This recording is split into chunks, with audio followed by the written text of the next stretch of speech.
A fishing village hidden on our beautiful blue and green cat's eye marble. A fishing village that knows who owned that beautiful cat's eye marble. A fishing village which knows to fear yet obey the new owner.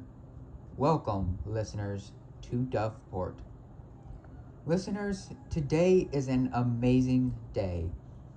Isn't it great when there is a beautiful day after a gloomy one? It makes everything brighter. It makes everything brighter. It makes everything oh so bright. As bright as the sun. Brighter than that even. Brighter than 1,000 suns.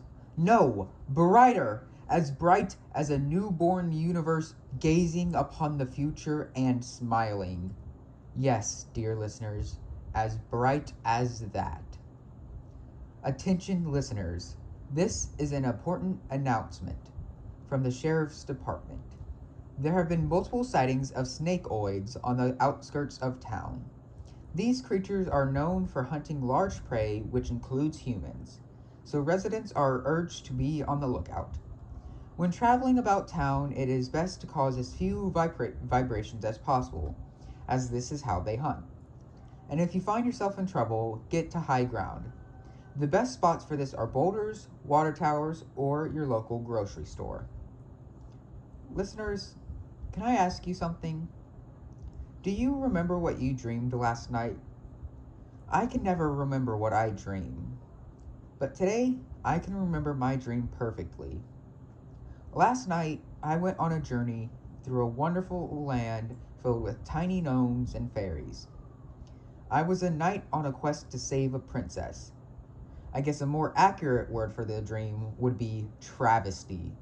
Everyone knows that gnomes are not tiny and that fairies are vicious creatures. And the worst offense of all is that it's the dragon who goes on a quest to save the princess from the knight.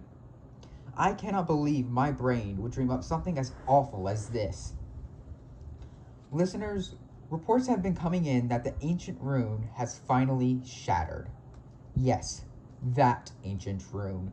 The one that was keeping back mankind's natural predators for untold millennia. This is... I have no words. Listeners, this is devastating news. Why did this have to happen? Why did this have to happen on today of all days?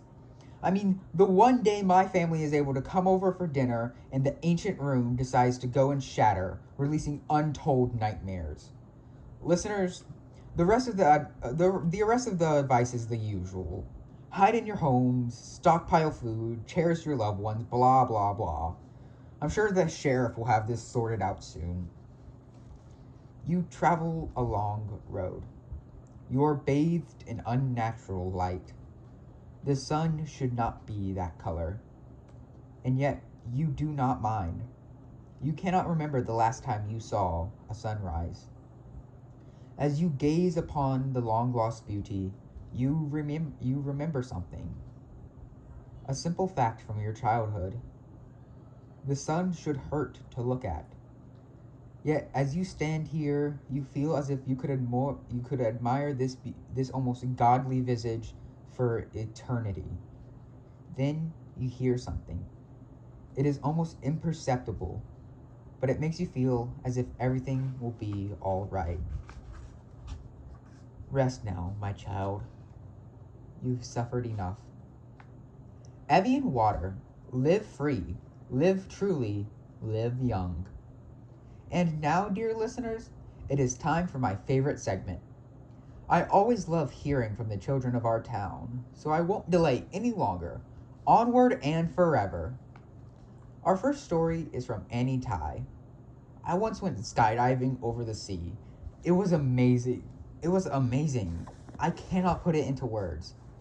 I saw so much. The sky is beautiful. The sea is beautiful. I would very much like to do it again. I highly recommend it. Our next story is by Bodhi. My dad is a robot. Hear me out. He spends a lot of time in the garage, and when he comes out, he's all covered in grease and oil. He was totally working on his parts. And just yesterday, I saw him in the cabinet. I saw in the cabinet like 8 boxes of 500 batteries. Who needs that many? He's totally using them to power himself. Also, one time his arm transformed into a laser cannon and he shot a beer bottle from the opposite end of a football field. I know I am right. Our final story is from Lucas Collins. The sea stirs. It calls to us, yet we cannot hear it. This angers it, or it saddens it, or it makes it joyous. I cannot tell. Nobody can. Let me tell you a story. The story of the mortal fish. Legend has it that he who catches the mortal fish and sets it free will be granted one wish, a wish from the Father in the sea himself. Many claim to have caught a mortal fish. They all give the same warning.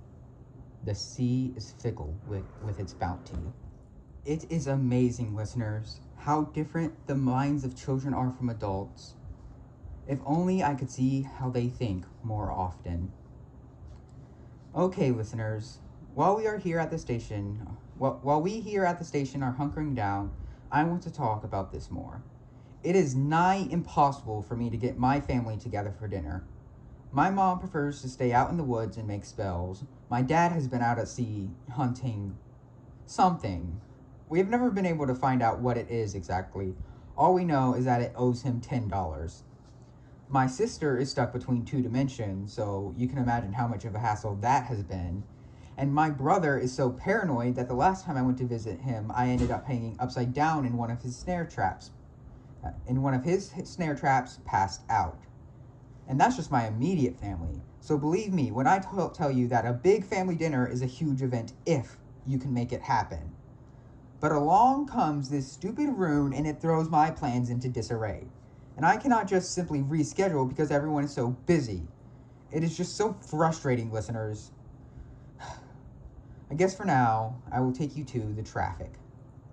Listeners, the roads are mostly clear today, although there is a Goliath stuck at the intersection of Mulberry Avenue and Scarlet Street. The sheriff is working on getting it unstuck, however, he has been unable to give an official time on when that will happen. And as per usual, all roads leading towards our dashing town hall are non-existent. Well, listeners, this is a segment that we do not often do, and even then I wish we had to do it even less. It is time, listeners, for corrections. Yesterday I stated that I like pancakes. However, I neglected to state my opinion on waffles.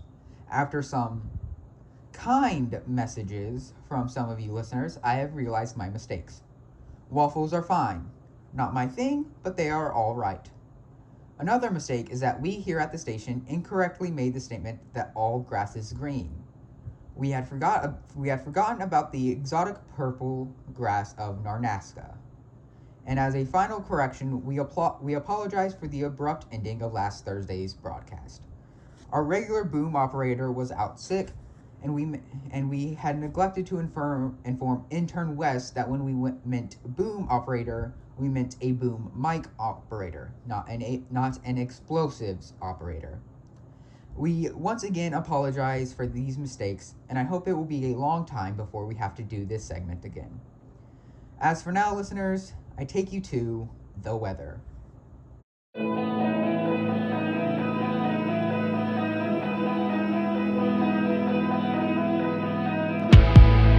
Am I still dreaming? Or am I trapped in my past? I feel my bones and day turns into dust. Wandering among stars and galaxies, finding something I have lost in memories. I'm just waiting for a new life to set me free. I'm gonna find out if I'm alive in this endless nightmare. You already killed me once, and now I know I'll be free when I woke up. We escaped through the sky.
Well, what do you know, listeners? The monsters were defeated. Who would have guessed? The sheriff swiftly dealt with the hordes of man's natural predator using two things. The first, which they are likely well accustomed to, is the indomitable human spirit. The second, which I can guarantee they have never experienced, nor were they prepared for, was a 7.62mm 6-barrel rotary M134 machine gun. If only the sheriff was able to deal with them before my family members called in about rescheduling the dinner. Well, listeners, today may not have gone to plan. The ancient rune shattered, releasing untold horrors, and my family dinner plans have been thwarted. However, there are still some upsides. For instance, it was a beautiful day. We were also able to right some wrongs, and those snakeoids have finally moved on. Well, listeners, while today may not have gone the way we wished it, there's always tomorrow. Fair seas, DOVEPORT. Fair seas.